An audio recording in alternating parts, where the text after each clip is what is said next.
Greetings, citizens of the world. This is Virtual Verity. We are anonymous. It has cameras and sensors. It's a podcast. Because again, this is the day of launch. 3 a.m. it starts crashing, and at 6 a.m. Bukele is on Twitter doing customer support. Aprendamos a usar Chivo Wallet. El Salvador's state-owned Bitcoin wallet, Chivo, has suffered a severe cybersecurity breach, compromising its source code and VPN credentials. The US has been quite vocal about democratic erosion in El Salvador. 30-day state of emergency has been extended continuously for 2 years. I'm Mark Bruno, a cybersecurity and conflict analyst. This is Virtual Verity, where I discuss topics at the nexus of technology, infosec, open source intelligence, and modern conflict. When we think of dystopian fiction, we're presented with societies on the brink of collapse, with the traditional markers of a healthy liberal democracy hollowed out, freedom of the press and speech, assumption of privacy, your right to a trial. Almost every cyberpunk or apocalyptic sci-fi story depicts such a future as high-tech and low-life, with a world that seems vaguely around the corner. Yes, there can be attractive trappings of semi-futuristic technologies, heavy automation that doesn't seem to actually make life better, cybernetic enhancements that always seem just janky enough that no sane person would trust them, no matter how cool they look, everything being networked with no data out of reach, and devices that have no business being networked or automated ending up online. Despite the amount of shiny trinkets everyone partakes in these scenarios, this technology always seems, in the end, to benefit those at the top of their society the most, those who extract and grift their way to power and comfort. For the working class characters in these worlds, their need to implement and accept these changes are at the peril of starvation, or with other financial or economic motivations. It's integral to the genre. And this world always seems to come with the price of mass surveillance, environmental degradation, militarized police forces, a horrifically carceral justice system, eroded support for those in society who need it the most. The premise of this podcast, and most of my other writing, fiction or otherwise, is this idea that the cyberpunk future is already here. Chicken Little stuff. I try to keep everything self-deprecating and kitsch enough for my own sanity. In El Salvador, we're witnessing the eerie parallels to this dystopian narrative. The country's embraced Bitcoin as legal tender, a move that, while innovative, has sparked significant controversy and division. This digital currency shift was intended to modernize the economy and attract investment, but it's also introduced a new layer of complexity and vulnerability to an already fragile system. Enter the Chivo Wallet, El Salvador's state-sponsored digital wallet designed to facilitate Bitcoin transactions. Touted as a step towards financial inclusion, it has instead become a symbol of the precariousness and volatility that comes with rapid technological adoption, with no thought of the consequences. Reports of hacks and security breaches have emerged, raising alarms about the safety and reliability of this new financial infrastructure. After a disastrous launch and months of issues, Chivo Wallet was broadly considered a failed experiment, yet the infrastructure remains, and it remains vulnerable. In April of this year, a cyber threat actor noticed Cyberintelligentsia SV dropped several data leaks that revealed just how weak and vulnerable Salvadoran society's data had become due to this ill-conceived plan that, from many perspectives, seems more like a grift than anything. Over 5 million Salvadoran social security numbers, addresses, and photo IDs were leaked, as well as the source code of the Chivo Wallet software itself. As we dig into the specifics of the Chivo Wallet hack, it's crucial to understand the broader context. El Salvador faces economic instability, with high levels of debt and reliance on remittances from other countries. The government's pivot to cryptocurrency can be seen as a desperate gamble, one that mirrors the high-tech, low-life dichotomy of cyberpunk fiction. The promise of cutting-edge technology juxtaposed with the harsh reality of economic desperation and social unrest. In this episode, we'll explore the implications of the Chivo Wallet hack, the vulnerabilities it exposed, and what it might say about the autocratic trajectory of the Bukele administration, and perhaps a trend in the so-called Global South. How does this real-world scenario reflect the cyberpunk ethos? And what lessons can we learn about the intersection of technology, power, and society? In this very special episode, I'll need some help since I'm attempting to dig into this story with far more socioeconomic context than I normally need to adequately explain a cybersecurity or cyber warfare incident. I'll be speaking briefly with two colleagues of mine, Alessia and Rose, and using a bunch of resources that they pointed me in the direction of. Alessia is a security professional whose studies have largely driven her to a pedigree in human rights and conflict, largely in Central and Latin America. Right. I've been a security analyst, intelligence security analyst for a private firm for 4 years now. And before that, I've done some research on Latin America, specifically Central America, but also Colombia. I studied conflict studies, and I just really interested in the dynamics of the region. I got very interested in more of the human rights side of things. I took a minor in a university in Colombia from basically human rights and transitional justice, and it was I was there for 6 months, which was really interesting. And then afterwards, I did my master's in conflict studies with human rights. Rose, keeping his story a little closer to the chest, is, we'll say, well-versed in scam economics and organized crime, particularly around topics involving cryptocurrency and fraud.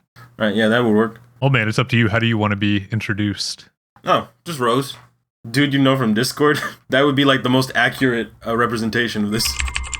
Could you guys just kind of describe very generally what the state of El Salvador's economy was prior to the introduction of the Bitcoin law? Because I know there's some pros and cons. Like, I know I have my own personal bias, but I know by some measures things actually did improve starting in 2022. I'm not an economist by any means, but Salvador's economy has fluctuated a lot. I think in 2001 went through like a dollarization of its economy, so it has a history with different currencies, and it recently last year has seen some improvements, especially in the GDP and unemployment, actually, so more people employed. But I wouldn't say that it's still a stable economy. A lot of people just live off of informal economy, but specifically in El Salvador, the rate of, like, for example, a lot of people didn't have a bank account, and most of the transactions are done in cash. A lot of the money that's coming through back to El Salvador, it's being done through Western Union, because the numbers on how many people are banked, it's like less than 40%. You have to send it in cash, and sending cash through Western Union itself has a premium on it. At the time, like, it was anywhere from $8 to $18, although I've seen some like crazier numbers than that. Generally speaking, you're going to take a haircut, regardless of anything else, and you're going to take a haircut on an average of millions of people and millions of dollars. I guess, I mean, if you look at the numbers, unemployment has decreased and GDP has increased. But still, it was heavily reliant on external cash inflow, so it's highly in debt. Or has high levels of external debt. So, IMF. And that was at least also in the context in which, I guess we're going to talk about it later, in which the infamous Bitcoin law was introduced. So, Rose, you might have some insight into this. When I was talking with Alessia, she mentioned that aside from all the other factors we're talking about here, that El Salvador also has a lot of external debt, and also something about how they owe a lot of money in bonds as well. I mean, the Chivo Wallet itself is going to be a cascading event of failures, which I think we're going to get into. But the bonds themselves seem like they could have been the bigger problem if it wasn't for the crypto crash. Again, the crypto crash occurred in 2022. Something that they very specifically, some sources at least cite, was the fact that Russia invaded Ukraine, as well as the financial downturn in the markets being like a lot of the reasons why a lot of the bonds were postponed. Like, they're still being postponed well into 2024. Like, we are likely going to see them occurring now. The new digital regulations basically only passed recently, in January of 2024. And this is when we're starting to see the first real steps towards bringing a lot of this stuff to market in terms of like tokenized bonds. I just wanted to take an aside here to explain what a tokenized bond is, because it was kind of a new concept to me as well, and I forgot to ask Rose to explain it in his own words. It's basically an approach to managing national debt that El Salvador is trying. So they're digital bonds, and they're created on blockchain platforms, which they say will enhance liquidity and transparency and allow for 24/7 trading. But I think the big thing is they were hoping that this could attract investment from outside the country. And by increasing the investor base, they could provide the government with more capital so that it can actually meet its debt obligations. So basically, it's kind of breaking up the bonds so it's a little easier for the government to digest. But with it, again, is just a bunch of regulatory and technical challenges. And that sort of necessitated the passing of these laws that he's referring to. So basically, it's another finger in the dam, but it required the government to set up a whole other infrastructure to support. And this additional infrastructure seems to be another cause for the delay in paying back what the government owes its citizens, and I guess those outside the country who they'd owe money to. But yeah, anyway, back to Rose explaining this financial disaster. Like, again, they were repeatedly pushing it back again and again and again. It was supposed to initially launch in the middle of 2022. And then, of course, in February, Russia invaded Ukraine. The financial markets kind of took a very wild turn, as well as the fact that by that point, the crypto market was, like, the bottom was starting to fall out of the crypto market. So they started pushing them back because the actual structure of the bonds was, it was going to be $1 billion for Bitcoin. Half of it was going to be used to purchase more Bitcoin, and the other half was going to go into the infrastructure of Bitcoin City. So Bitfinex is doing the underwriting, and Blockstream is like handling the development of the bond itself. And the numbers they're saying are absolutely insane. Wait, so you're saying that they entrusted these national bonds to blockchain companies? Don't they kind of have an inherent incentive to misrepresent the prospect of this investment? So they were saying that there was going to be a possibility of 146% annualized yield based on the idea that Bitcoin was going to hit $1 million by the end of the 10 years. Wait, just so I got this straight. So they told the government that they could make this investment under the assumption that by 2031, Bitcoin would be worth $1 million. Yes. Jesus. And to put this in perspective, like, the U.S. Treasury kind of gets like 1.5% annualized yield. Okay, I feel like we're starting to lose the thread here because I was originally just asking about how much debt El Salvador was in, and we got onto the topic of the bonds, and I didn't realize till I talked to you and Alessia that, like, that's the problem. So much about this is kind of tangled up into so many different points. Like, you poke one thing and you get like a spider's nest of insanity because, okay, we're talking about the annualized yield returns. A second shadow on all of this is the fact that El Salvador also has like dollar bonds that are going to come due in 2023 and 2025. Oh, so some of these dollar bonds already matured. Yes. Now, admittedly, they were able to pay for them, but it also involved, by some context I've seen, that a lot of austerity measures. But yeah, no, it's like the bonds. I would heavily recommend looking into the bonds. Yeah, I mean, that's insane. Like, using another financial disaster to just have another grift going. Or maybe it's not even a grift at this point. Maybe it's just clever of them. I don't know. It's like, it's nuts. I took a little bit of a look into this myself about these austerity measures. And I think it's important to remember that this was also happening during the COVID-19 pandemic. But yeah, here comes the IMF involvement here. The IMF stepped in with several recommendations aimed at restoring stability. So they had to increase tax collection, optimize public spending, and prioritize infrastructure projects to get help from the IMF. So in response to the Salvadoran government cut public spending that they deemed non-essential. For instance, they cut spending on public services such as, housing, healthcare, and education, and that significantly impacted vulnerable populations. According to Human Rights Watch, the cuts were said to contribute to an increase in extreme poverty by 0.3% and affected 8.7% of Salvadorans. According to Amnesty International, the reduction in social spending and public services exacerbated a number of issues related to poverty and social exclusion. I'm not going to say that the IMF and everything they've ever done ever has been bad in every single situation or in every single outcome, but this is the kind of punching down that happens when these massive financial institutions get involved in things that affect real people's lives. This is what they're talking about when they say spending optimization. So this is another classic case of, well, the number go up, so it looks good for investors, but it's not necessarily translating to something stable or useful to everyday people. So there's a bit to unpack here. There's an unstable economy at home that has its own fluctuations. There's reliance on the extra income that could be afforded from Salvadorans working in the US, and a significant portion of that income is being taken from them. I guess it's only natural that someone could see that there is a need to be met, and for the cynical, that means a business opportunity.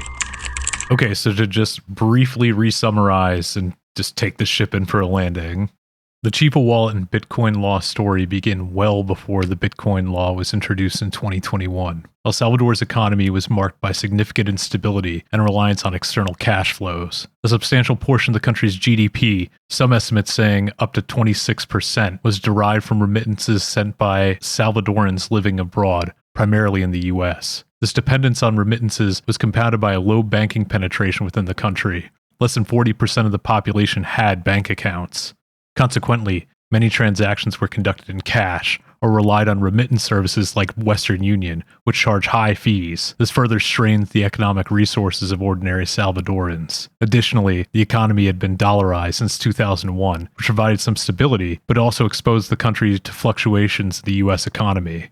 There's a generous interpretation of where this is going. The government's pivot into cryptocurrency, the tokenized bonds, and using the Bitcoin law, it could be seen as an attempt to modernize the financial system and reduce transaction costs. But as you'll see where this story is going, did it introduce new risks? Before we get into the details of Chivo Wallet and its origins, though, let's talk more broadly about El Salvador's history with cryptocurrency, with blockchain, and, specifically with Bitcoin. This next part is going to be a lot of back and forth between Rose and I, specifically about cryptocurrency and, again, like how it got brought on a grand scale to El Salvador. So I understand that this isn't a cryptocurrency podcast per se. I think it's still extremely important to building the context for kind of the thrust of the thesis of this episode. So prior to Chivo Wallet, how much was Bitcoin even used in El Salvador? Was there like a central figure or a major organization that kind of pushed it? Some company or... So on the Bitcoin side of things, you got to look at a guy named Mike Peterson. There's going to be other people involved in the Bitcoin Beach project, but I'm focusing on Mike Peterson because he's kind of the nexus point of a lot of stuff.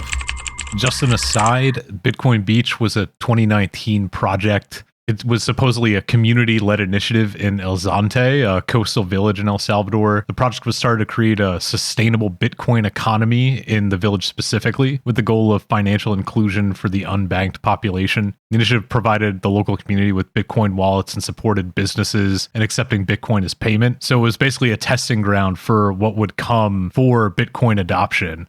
And what Rose is referring to here is how several figures and forces kind of came together in Bitcoin Beach. So he's Californian. He graduated from a Christian college. This is going to come into play in a little bit. And he owns like a food services company back in Cali. He is on the ground in El Salvador since at least 2004, on the ground most of the year from 2005 onwards. There's this company, this sort of organization he co-founds with his wife called Mission Sake. It's a rename from something called the Missionary Fellowship. I believe the full name is called El Salvador Missionary Fellowship. It's this sort of support organization for missionaries in the country, in Central America in general. They do a lot of their own things, like English classes, that kind of stuff. Now, the way Mission Sake comes into play is that they hold this yearly gathering that they call The Gathering. So in 2019, he calls him a representative, but it sounds like a cutout of an anonymous Bitcoin whale at one of these gatherings. I don't mean to derail you, but go ahead. Is this Bitcoin whale going to come up later? Like, do we have any idea who it might be? I think you understand how mysterious this sounds. Not from the little digging I did. Like, he remains anonymous, and he's a very pivotal figure, but he really just kicks in once. Like, he might have showed up a few more times kicking in money, but at the end of the day, everyone kept it. This is the story that's told over and over again. Like, an anonymous Bitcoin whale, through a cutout, through a representative, says, I will give you $100,000 in Bitcoin, but they have to stay in Bitcoin. Now, the actual request, it varies depending on the interview. But generally speaking, it's like you got to use the Bitcoin as it is for a project. And what Mike Peterson comes back with, or the recommendation that the guy gives, is a circular economy, which is how Bitcoin Beach starts. Could you just explain what you mean by a circular economy a little bit? So they want to get people using Bitcoin, not getting Bitcoin, selling it off, and moving back to fiat. They want people buying food with Bitcoin, and then people getting paid in Bitcoin, and then people using the Bitcoin in other places in this location. Because with Bitcoin, people hold, they sell when it's high, but they need it to be used like an actual currency, not just an asset, like a stock. And this is what this guy wants out of Bitcoin. And what, actually, to be perfectly frank, Mike Peterson sort of delivers, at least on the scale that he's operating on. Yeah, like just in the town of El Zonte. And can you just paint the picture a little bit at El Zonte? Just kind of describe it. El Zonte, it's part of the El Salvador coast, like a good surfing spot. And he basically starts onboarding local businesses with, they can use Bitcoin. He starts paying like people with Bitcoin. He actually gets it going. And it's actually fairly successful, especially with a COVID kicking off at the same time, where suddenly people don't necessarily want to exchange dollars. So wait, and this is Mike Peterson, the guy you mentioned before. Yes. Generally speaking, he's been on the ground for a long time. He knows locals. And I mean, he's been there at this point for 15 years.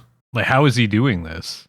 Oh, just locals who cater to the tourists, basically. Okay, but how are they exchanging it at this point? Because I know Chivo, in theory, is supposed to make this easier. Yeah.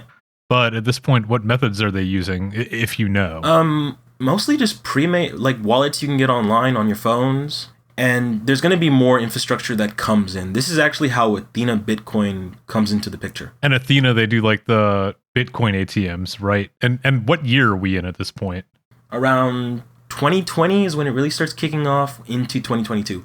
He says it's around 18 months. Like there's an 18-month span from, if I remember correctly, when Bitcoin launches. So September 7th for like 18 months previously. But 2020 is definitely a time when it's occurring, like when this entire project's getting off the ground.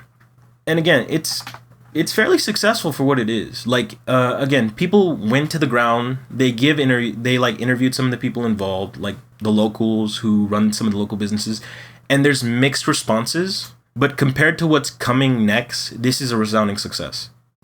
I feel like there's an implication here that maybe a famous tourist spot that attracts a lot of foreign money doesn't translate as an example to a whole country that's majorly impoverished. But generally speaking, this project starts getting attention from the government as well as like Bitcoiners internationally. And this is sort of where Jack Mallers enters the picture. And who is that? Guy, I'm trying to think of a better word for this, but the guy I refer to him as like finance nobility.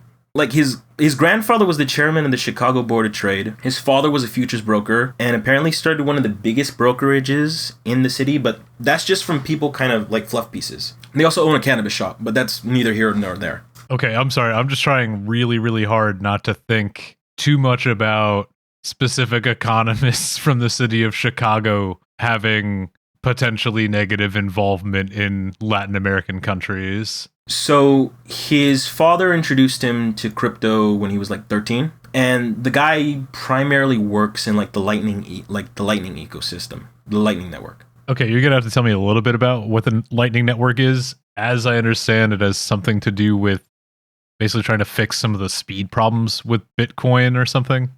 So what Lightning basically is like a miniature transaction channel. It's basically like a side little channel. Instead of having to make every single individual transaction that you and another person are going to do on the main blockchain, which is kind of slow and charges like a severe fee depending on how much money you're sending, you're doing these little mini transactions within like this isolated little channel between you and another person. Okay, I could see it having some privacy uses as well. Right. And the only way for it, because all these transactions, they're being recorded within the channel, but they're not being recorded on the main blockchain. So when you shut the channel down, the amount of money on either side of it, how much money you have, how much the other person on the channel has, that is the final amount recorded to the actual blockchain. So the way it works on a scaling level is that once you're connected to someone and you want to send a transaction to someone entirely else, you don't have to do the initial fee to create a channel if they themselves have a link of connections that lead to you. Jack created a Zap wallet. That was the first project he had. It was kind of a GUI for the Lightning Network. Then he created the Olympus, like this, just a piece of software to make onboarding people onto crypto a lot easier. Just using your actual bank account instead of having to go through all these issues of having to go to an exchange or find some other way to get a hold of Bitcoin. And finally, there's the Strike wallet. Now, what the Strike wallet is, it's supposed to make cross-border transactions a lot easier. Like, you connect it to your bank account, you send money, it buys Bitcoin, the Bitcoin is shot over to the other wallet, which is hopefully a Strike wallet, and then it get converted to dollars. And then and that's the very important part. Like, they immediately convert it to currency. So the Bitcoin fluctuation should not affect you. And when you want to cash out, you buy Bitcoin again and cash it out in an ATM. That was the system that they had in place when they got to El Salvador. So it actually kind of seems like a perfect storm of people and capabilities for, at least temporarily, solving the immediate problems that anybody trying to participate in the economy might have in El Salvador. I can see where this is going, and it is more logical than I expected. This is the most important one. But yeah, basically, you connect your bank account to the Strike wallet. You want to send money to another country.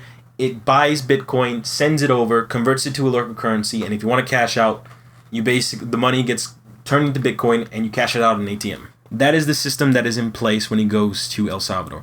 Now, of course, there's also a side note to this that legality-wise, there was Allegedly a lot of murky areas when he brought this system to El Salvador. So instead of dollars, the currencies were being held in Tether. Okay, so this is just more of a crypto shell game. Yes. And again, this is post a lot of their liquidity, like questions about their liquidity. So yeah, that's a tangent of a tangent. So he's in the country, and Strike is sort of... It starts getting a little bit of notice as a way for remittances to occur. Because, again, there is some fees, but it's less, and it's fast. And according to the story that he tells, that they were getting, like, attention on TV, and one of Bukele's brothers contacts him so that he can come and meet Bukele in person. Okay, so just to recap, we have Bitcoin Beach, a project largely seeded by an enigmatic, unnamed Bitcoin whale who charged missionary turned entrepreneur Mike Patterson with propagating the idea of a circular Bitcoin economy at a coastal tourist town, El Zonte. The experiment seems to garner a mixed response from locals, but overall seems successful throughout 2020. It seemed timely as well, considering the COVID-19 pandemic was adding a complication to a traditionally cash-driven economy. The project starts to draw the attention of the cryptocurrency community internationally, the government, and Jack Mallers, a financial maven who holds the key to a number of allegedly questionably legal innovations that address many of the immediate challenges facing Salvadorans. The excitement generated at the so-called Bitcoin Beach and Maller's innovations eventually were enough to attract the involvement of the millennial president himself, Nayib Bukele.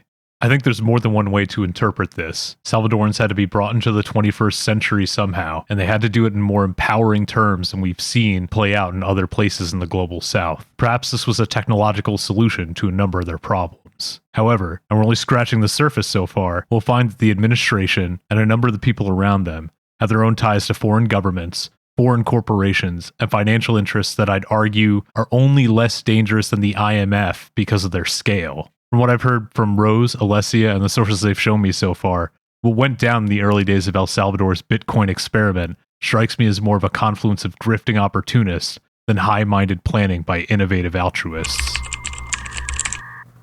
I mean, even let's look at it in the most positive light and go like, it is like a solution that's being presented. And again, this is like 2021. Crypto has infected the mainstream. Like the Larry David commercial is like the most infamous thing. I think that happens in 2022 though. But like it's infected the mainstream. Like it's big, especially because of the pandemic where suddenly everyone has like a little bit of money to spend. Yeah, and they were using their stimulus checks on crypto. Like crypto was in the mainstream in a big way. And again, this is all from interviews and stories in hindsight. Again, this is like him giving an interview going like, yeah, strike was on the TV and people were talking about it. He might be hyping himself up. But again, if you're paying attention to those circles, he was making a bit of a splash. Because at this point, he was like a player in the game. Like a big player in the game. So he meets with the president. Like he gives these stories about how like they both showed up in hoodies. They talked about anime and life and things like that. And you sort of fast forward to like the Bitcoin 2021 and Jack Mallers is on stage pacing back and forth, crying about how this is going to be like, this is going to change the world. Like fix the money, fix the world. And Bukele appears on screen behind him and announces that they are planning to make Bitcoin a legal tender in the country. He like announced it at a cryptocurrency convention somewhere, in Miami. And it sort of like took everybody by surprise because everybody was like, what do you mean you want to make a legal tender? And I remember the attention that it caught internationally because also, I mean, El Salvador is a relatively small country. Like people didn't really talk about it much in international news media. And all of a sudden, like El Salvador was everywhere. I'm president of El Salvador. Great ideas are beautiful and have great power. But like most beautiful things, they can also be more fragile than we think. When I was a kid, we thought about the future and we were delighted by its possibilities. We couldn't wait for it to happen and be part of its creation. But now, ask almost anyone what they think about the future and they will say something along the lines of nuclear war, climate catastrophe, hunger, pestilence, the death of life. We didn't take care of the beautiful idea that we create our own future, that we as humanity can do almost anything that we imagine. Our ingenuity, what separates us from other species. In El Salvador, we are trying to rescue this idea and start the design of a country for the future, using the best ingredients that makes us who we are, while using sensibility to find the best examples of ideas from history and around the world. I believe Bitcoin could be one of these ideas. That is why next week, I will send to Congress a bill that will make Bitcoin a legal tender in El Salvador. In the short term, this will generate jobs and help provide financial inclusion to thousands outside the formal economy. And in the medium and long term, we hope that this small decision can help us push millions of this economy into the right direction. First, to these people in Miami. Not to his own people, to these people in Miami. Maybe there were inklings on the ground, but basically he unveils this plan first to the people in Miami who are at this Bitcoin conference. Like, this is where it gets revealed. In the video itself, he's speaking English. And again, this is Bitcoin 2021. This is like a very big conference. It's not post the pandemic, but it's post where you couldn't get anything going in terms of congregated spaces. So this is big. And this is where he reveals his plan to make Bitcoin a legal tender. So when I hear this, I have to question how much the focus of Chivo was truly on banking the unbanked, as they said, the unbanked working class of El Salvador. I mean, think about it. The president of the country himself making a video announcement in English at a conference for Bitcoin enthusiasts and investors that are outside the country. Where my head immediately goes is he's either desperate for foreign investment, as we mentioned before, the country has a lot of debt and bonds that were maturing at this time, or this is way more about Bitcoin and way less about the working class. And another thought, and Rose and I discuss this later on, and hopefully I'll include this. In my understanding of Bitcoin and cryptocurrency in general, the idea of just replacing a fiat with another fiat, because I mean, if the government's going to be controlling the wallets in the first place and mandating it through law that it has to be accepted, if it's not freely exchanged, isn't that against the principles that Bitcoin was founded on in the first place? Isn't this actually, at the end of the day, just, you could say for good reason or not, just laundering the money? But it's understandable, right? Break up the bonds, get foreign investors excited by any means necessary, get your country on the map as a smart place for investment.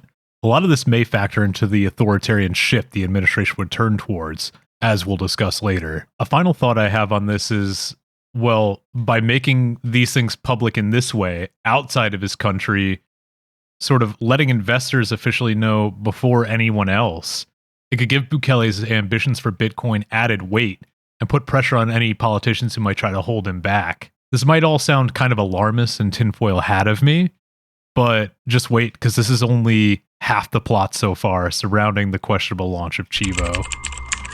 And for a long time, people were just like, yeah, but he's not going to do it. Like, why would he do it? And then in September, he passed the law and the Bitcoin became legal tender. And people and shops, technically, businesses were supposed to, they must accept the Bitcoin because it becomes just another currency. But actually, I think the data shows that that's really not the case. I mean, he announced it in, I think it was June, somewhere around June, and then the law was passed in September, right? So between June and September, he and his party create the text of the law that then was passed by the Legislative Assembly.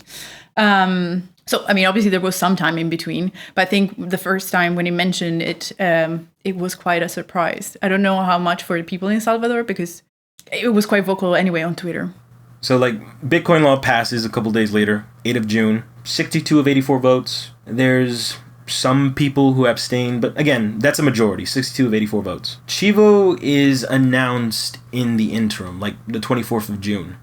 Okay, and before we get into the launch of the software proper, I remember reading in some of your sources that there was even more to the foreign influence angle of the Chivo Wallet launch. I know there are a lot of so-called global south countries that are looking into the potential for, or have been actively working with cryptocurrencies around the world for use in things sometimes as nefarious as dodging sanctions. The most notable example of that being North Korea, who just outright steal Bitcoin as as a standard practice. But also I know Venezuela has been accused of working with Tether-related products to get around sanctions they're anticipating from countries like the US. I remember seeing that the pretty reputable Alfaro news site talked about the involvement of Venezuelans in the early days of Chivo Wallet. Is this just conspiracy brain, or is there something to this? So the Venezuelan connection comes in because apparently there's a shadow council of around 20 Venezuelans that surround Bukele, Allegedly, who are above any of the official ministers and might be just below his own brothers in terms of who he's willing to listen to. Oh, you know how that sounds, right, man? I mean, okay, so one of the main, again, a lot of this information comes from El Faro. Yeah, they've kind of famously been a thorn in the administration's side. And there's enough overlap in some of the other stuff that's going to come up that I am inclined to believe them. The main figure of note is Sarah Hanna. Yeah, she's a dentist from Venezuela, is tied into, like, the opposition parties. So Sarah Hanna herself, she's heavily tied into a guy named Leopoldo Lopez. So this is a guy he's a Venezuelan politician. He's had like a lot of shit flung at him by the Venezuelan government itself. I don't know enough about the situation on the ground to say whether or not it's deserved. Like he gets accused of graft. An international court says that he didn't do it, but the international court is also seems to be American influence. There's this entirety of thing, but he's firmly an opposition figure, and Sarah Hanna is tied into him and tied into his wife Lilian Tintori. She seems to be like the handle organization for her. And again, these Venezuelans pop up again and again. But basically, there's a shadow council of Venezuelans surrounding Bukele who seem to be only below his brothers, and a lot of El Salvadoran politicians and officials anonymously say that we basically, if you don't have a direct line to him, you basically are under these people. They're not elected and they're just there. And he keeps putting them in charge of things. They were in charge of the COVID response, according to El Faro. And they show up repeatedly in regards to the Chivo Wallet. So I do believe them when they say that they were also put in charge of the Chivo Wallet development. That's really interesting. And it also kind of plays into this construction I have in my head of Bukele just running the country like another gang. Yeah. But yeah, that's basically what the Venezuelan connection is, and they play like a very prominent part, especially in the launch, but also at the same time it's like this is an entire political situation I do not have remotely any context for, and it just you poke it in like just every single thing about this, you poke it a little bit and you just get like a bundle of different wires running off in all directions. And just from an aside, what I've been able to read later, I'll pull this little summary up from just a translated article about the whole situation. So about the Venezuelan advisors, this group is primarily composed of individuals connected to Leopoldo Lopez's party, the Voluntad Popular, which got mentioned before. Hannah, alongside other advisors like Lester Toledo, was involved in Bukele's campaign and continues to influence government decisions. According to investigative reports, and it cites 3 other publications besides Alfaro, this group operates in a way that goes beyond the cabinet, often answering directly to Bukele himself. They're involved in various aspects of government, with each advisor overseeing specific sectors such as health, education, and economic policies. For instance, Juan Carlos Gutierrez, another Venezuelan advisor, was involved in transparency efforts and has ties to the OAS International Committee Against Impurity in El Salvador. The team has faced criticism for their extensive control and the way they give orders within Salvadoran ministries. Reports suggest that their influence has caused concern among local government officials who feel sidelined by the Venezuelan advisor's authority. So that's it for the political conspiracy side of things for now. Now we're going to move into more the technical details and shortcomings of Chivo Wallet itself. But yeah, so Chivo Wallet, that is roughly the Venezuelan connection. There's more details there for other people to jump into, but it was something that had to be briefly brought up because they play such a prominent role in a lot of these incidents. But yeah. So the Chivo Wallet itself, it's announced the 24th of June, about 16 days after the law is passed. And the purpose is to facilitate the use of Bitcoin among Salvadorians. So, crypto wallets, a very brief primer. And again, the technical side of things is not my go-to, more the legal side of stuff. But it's basically the combination of, like, a crypto wallet in general is basically the combination of your checking account and the actual app that the bank provides you with to interact with said checking account. At the minimum, you should be able to use this piece of software and receive, send, and view how much crypto is associated with your current wallet address. So, functions, you got your public key and your private key. Your public key, post it anywhere you'd like. People can send Bitcoin or ETH or any other altcoin to that address. Like, that is not the issue. The private key is the important part, because with your private key, that's how people can get crypto out of your wallet. Yeah, that's why you'll hear all these stories about how there's like millions of dollars of Bitcoin stuck on a USB. The Bitcoin's not stuck on the USB. The private key is what is stuck on the USB, and the private key is an insane amount of letters to figure out. Now we're simplifying things a lot. Custodial, non-custodial.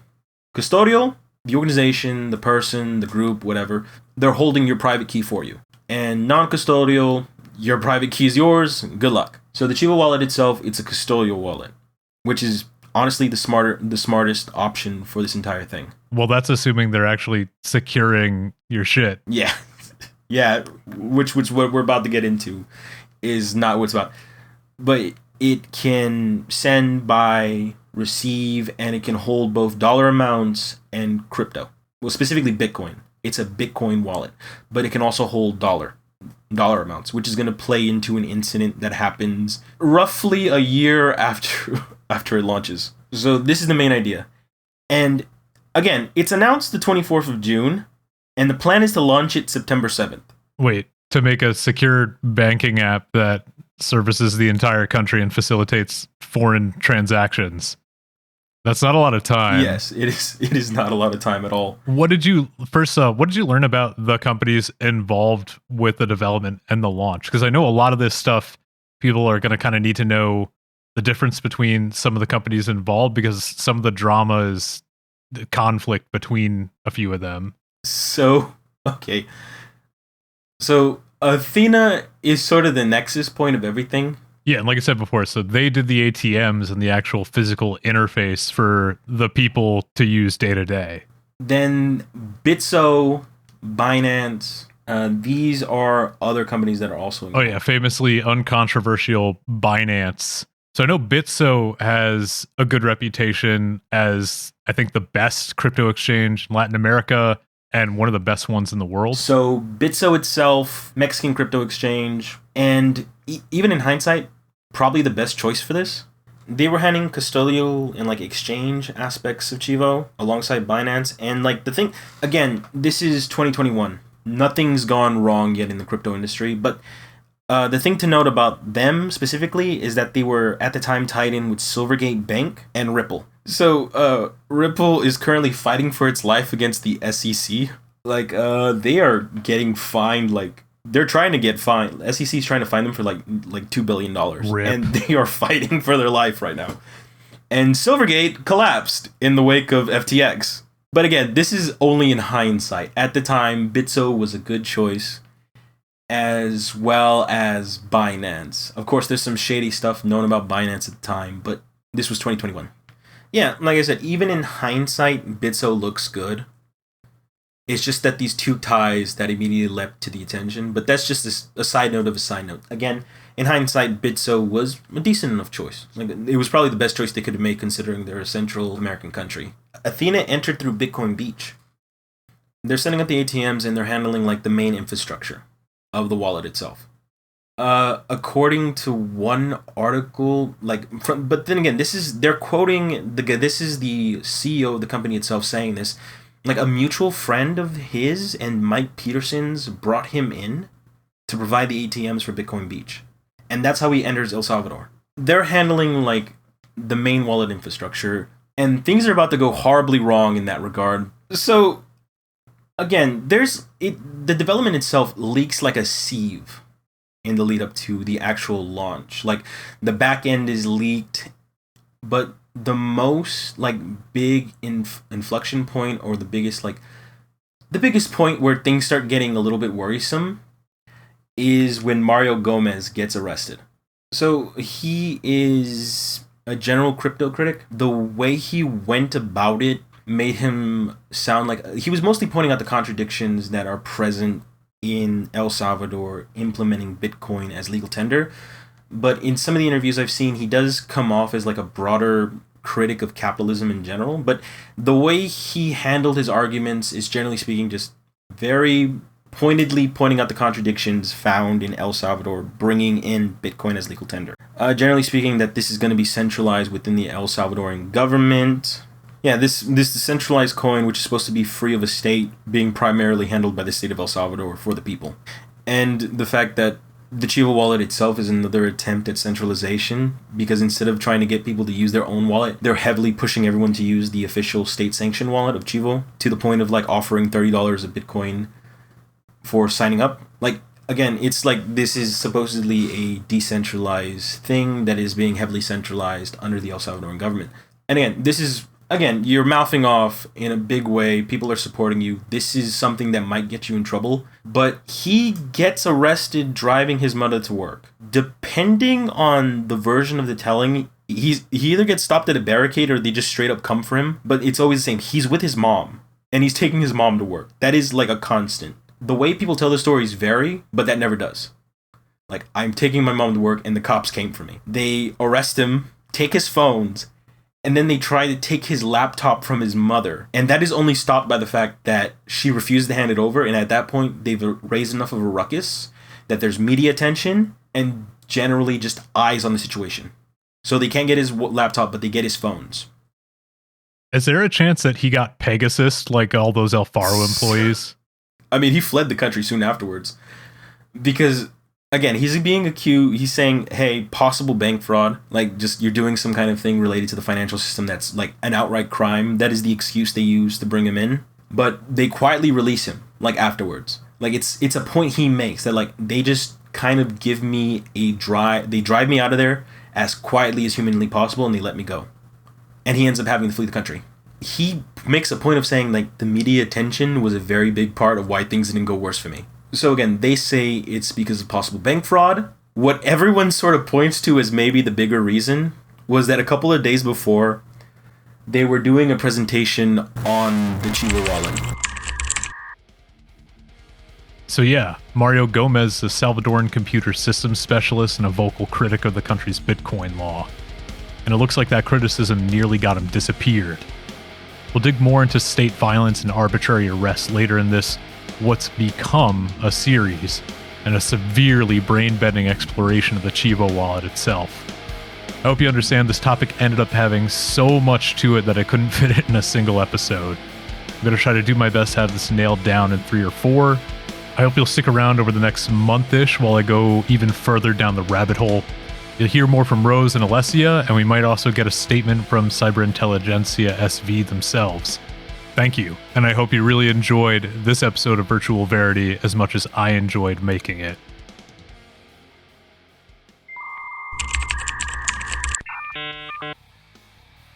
Hey, thanks for listening. If you want to check out more of the work I'm doing with this project, you can go to virtualveritypod.com or themoloch.com. This should take you to the same place.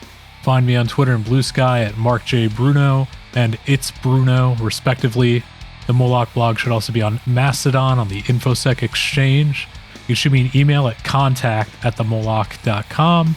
All writing, editing, planning, and production is done by myself, Mark Bruno. Artwork was provided by CM Kozman. All music is provided by Chris Delano. Greetings, citizens of the world. This is Virtual Verity. We are anonymous. It has cameras and sensors. It's a podcast. But it turns out someone else may have been watching too. And just like your phones and social media apps. And although it was a piece of malicious ransomware on the surface, the attack wasn't really about money. We are Legion. We do not forgive.